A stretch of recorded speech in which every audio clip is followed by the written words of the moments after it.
اس کام کے کچھ لوازم ہیں، کچھ شرائط ہیں، اس کی کچھ تدریج ہے جو ہمیں سنت سے ملتی ہے، قرآن سے ملتی ہے، حدیث سے ملتی ہے۔ تو میں اس کام کے ضمن میں اس کی وہ تدریجی مراحل اور اس کے لوازم اور اس کی شرائط بیان کرنا چاہتا ہوں۔ سب سے پہلی شرط اول، وہ فارسی کا شعر مجھے یاد آیا کہ در رہے منزل لیلا کے خطر ہاش بسے، شرط اول قدمی نس کے مجنون باشی۔ پہلی شرط یہ کہ مجنون بنو۔ تو یہاں کا پہلی شرط کیا ہے؟ پہلے صاحب ایمان بنو، ایمان تمہارے دلوں میں ہو۔ یا ایھا الذین آمنوا آمنوا باللہ ورسولہ، یعنی ایک ایمان تو تمہیں حاصل ہے، اقرار باللسان، وہ تو تمہیں والدین سے مل گیا، عقیدہ تمہارا ہے، متوارث جو ہے تم عقیدے کو مانتے ہو، لیکن دلی یقین والا ایمان حاصل کرو۔ اصل میں اس کے بعد گاڑی چلتی ہے، اس کے بعد جو ہے نتائج نکلتے چلے جائیں گے، لیکن اگر وہاں ایمان کی کمزوری ہے تب اوپر سے کوششیں کریں گے، نتیجہ نہیں نکلے گا، آگے ہم بڑھ نہیں سکیں گے، ہمارے جو جد و جہد ہے وہ کامیابی سے ہمکنار نہیں ہوگی۔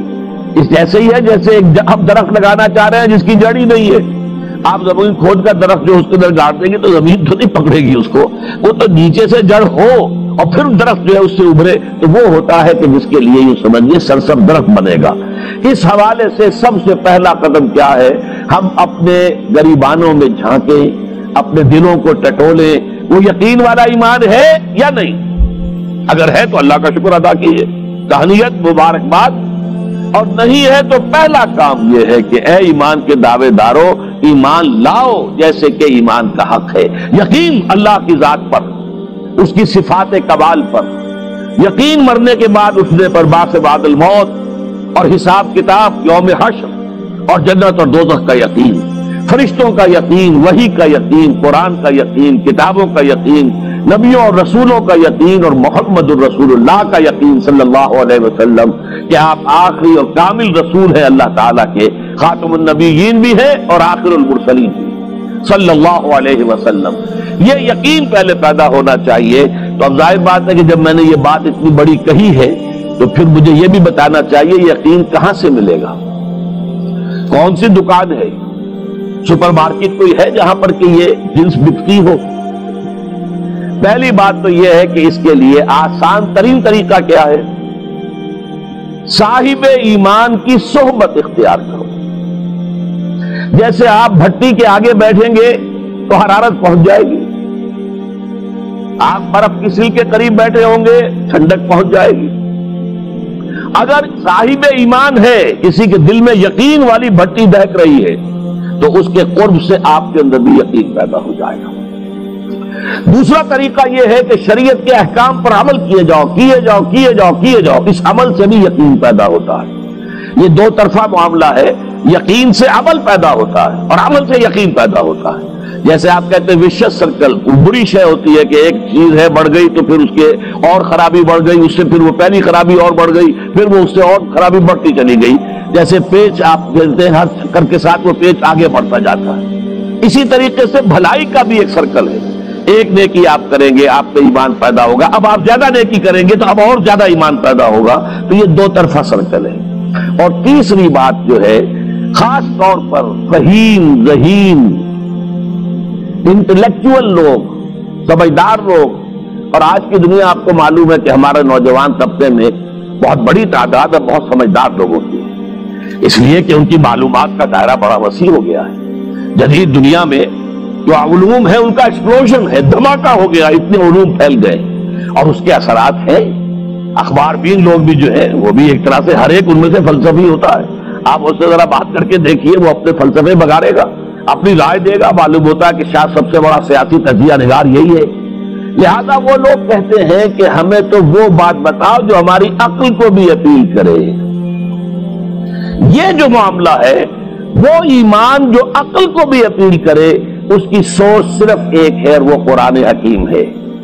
مولانا ظفر علی خان نے ایک شعر کہا تھا بہت سادہ انداز میں، وہ جنس نہیں ایمان جسے لے آئیں دکان فلسفہ سے، ڈھونڈے سے ملے گی عاقل کو یہ قرآن کے سپاروں۔ عاقل جو ہے انٹلیکچوئل، ایک ہے عام آدمی، عام آدمی جو ہے صاحب یقین کی صحبت سے بھی یقین پیدا ہو جائے گا، عام آدمی عمل کرتا رہے گا اس سے بھی یقین پیدا ہو جائے گا، لیکن عاقل، انٹلیکچوئل، وہ شخص جو کہتا پہلے میری عقل کو اطمینان ہونا چاہیے پھر مانوں گا، اس کے لیے جو سورس ہے، منبع ہے، سرچشمہ ہے ایمان کا، وہ صرف اور صرف قرآن ہے۔ اس میں غور و فکر کرے، انسان اس طرح قرآن کو پڑھے کہ وہ براہ راست اس کا مفہوم اس کے دل کے اوپر اترتا چلا جائے۔ جیسے علامہ اقبال نے کہا ہے کہ تیرے ضمیر پہ جب تک نہ ہو نزول کتاب، گرہ کشا ہے نہ رازی نہ صاحب کشاف۔ قرآن تو تمہارے اپنے قلب پر نازل ہونا چاہیے۔ اور یہ اصل میں ان کے والد نے کہا تھا ان سے، بالکل بچپن میں۔ علامہ اقبال چھوٹے سے بچے تھے، ان کے والد تھے ذرا صوفی منش آدمی تھے، وہ شیخ نور محمد۔ وہ آئے فجر کی نماز مسجد سے پڑھ کر آئے تو دیکھا کہ اقبال جو ہے بچہ وہ قرآن پڑھ رہا بیٹھا ہوا۔ اس نے کہا والد نے کہ بیٹے تم یہ قرآن کیسے پڑھتے ہو؟ اب وہ حیران ہوا بچہ، یا بچان بس میں پڑھتا ہوں قرآن جیسے پڑھتے ہیں، آپ کا مطلب کیا ہے؟ کہا بیٹے قرآن ایسے پڑھا کرو کہ جیسے یہ تم پر نازل ہو رہا ہے، یوں سمجھو کہ تم پر نازل ہو رہا ہے، تم مخاطب ہو۔ اب اس چیز کو انہوں نے اپنے اس شعر میں ادا کیا، تیرے ضمیر پہ جب تک نہ ہو نزول کتاب، گرہ کچا ہے نہ راسی نہ صاحب کشاف۔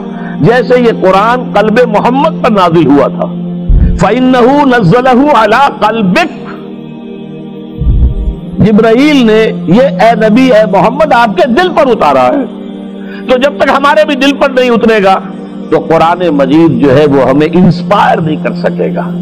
ترجمہ آپ پڑھیں گے، کچھ آپ کو معلوم ہو گیا اس کا مطلب یہ ہے، تفسیر پڑھا، اچھا جی ٹھیک ہے فلاں مفسر نے یہ لکھا ہے، فلاں نے یہ لکھا ہے، یہ معلومات تو مل جائیں گی، لیکن وہ اندر سے جو موٹیویشن ہوتی ہے، اندر سے جو جذبہ ابھرتا ہے، اندر سے جو ایمان جو ہے چشمے کی طرح قلب کی گہرائیوں سے ابلتا ہے، وہ نہیں ہوگا۔ وہ اسی وقت ہوتا ہے کہ جب وہ انٹلیکچوئل آدمی جو ہے وہ کم سے کم اتنی تکلیف ضرور کرے کہ اتنی عربی سیکھ لے کہ عربی جو ہے قرآن مجید اس کے براہ راست قلب پر نازل ہو سکے، وہ ترجمہ نہ دیکھے۔ اب ایک آیت پڑھی پھر ترجمہ دیکھا، پھر دیکھا اس میں نمبر 11 لکھا ہوا ہے، حاشیہ میں جا کر دیکھا نمبر 11 یہاں ہے، وہ دیکھا، تسلسل تو ٹوٹ گیا۔ اب وہ بات نہیں رہی۔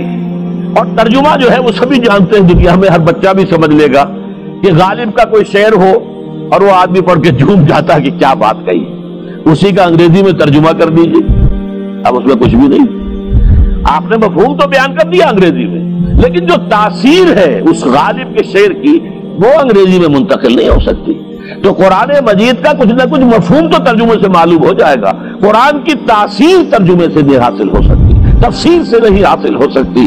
اسی لیے دو سب سے بڑی تفسیروں کا ذکر علامہ اقبال نے کیا ہے کہ گرہ کشا ہے نہ رازی، نہ امام رازی کی تفسیر کبیر سے تمہیں فائدہ ہوگا اور نہ امام زمخشری کی کشاف سے ہوگا، جب تک کہ تمہارے اپنے دل پر قرآن نہ اترے۔ اور اس کے لیے لازم ہے کم سے کم یہ کہ اتنی عربی انسان سیکھ لے کہ بیریئر نہ ہو ٹرانسلیشن کا، تو پردہ حائل نہ ہو درمیان میں، تسلسل نہ ٹوٹے، آپ براہ راست پڑھ رہے ہیں، براہ راست اس کا مفہوم آپ کے قلب پر نازل ہو رہا ہے۔ تو پہلا سٹیپ جو میں نے ان 3 آیتوں پر اضافی آیت سورہ نساء کی آپ کے سامنے رکھی، ہم میں سے ہر شخص کا پہلا کام یہ ہے کہ وہ یقین والا ایمان حاصل کرے۔ عام آدمی کے لیے صاحب یقین کی صحبت بھی مفید، عام آدمی کے لیے عمل سے بھی یقین پیدا ہوتا ہے، لیکن انٹلیکچوئل کے لیے، ذہین کے لیے، فہیم انسان کے لیے، انٹیلیجنسیا جسے آپ کہتے ہیں، اس کے لیے لازم ہے کہ وہ قرآن مجید کی گہرائیوں میں غوطہ زنی کرے اور قرآن اس کے اپنے قلب کے اوپر نازل ہو تو کہیں جا کر وہ قرآن کو سمجھے گا۔ چنانچہ علامہ اقبال کا ایک اور شعر میرے ذہن میں آیا ہے، وہ میں آپ کو سنا دوں۔ ہم یہ سمجھتے ہیں کہ عرب تو ان کی اپنی زبان ہے، لہٰذا وہ تو قرآن مجید کو سمجھتے ہی ہوں گے، لیکن بسا اوقات ایسا بھی ہوتا ہے اگر دل پر حجاب آئے ہوئے ہوں تو قرآن مجید کے سمجھنے سے بھی کچھ حاصل نہیں ہوتا، دل پر حجاب ہے۔ یہی وجہ ہے تو عرب ہو یا عجم ہو، تیرا دل نہ دے گواہی، لغت غریب یہ قرآن مجید جو ہے، تو عجم ہو یا عرب ہو، یہ قرآن مجید تیرے لیے لغت غریب رہے گا جب تک کہ تیرا دل گواہی نہیں دیتا۔ تو ایک تو طلب ہدایت ہو انسان کے اندر، اور دوسرے یہ کہ قرآن مجید کو براہ راست نازل ہونے کا موقع ملے قلب کے اوپر، تو ایمان یقین والا حاصل ہوگا۔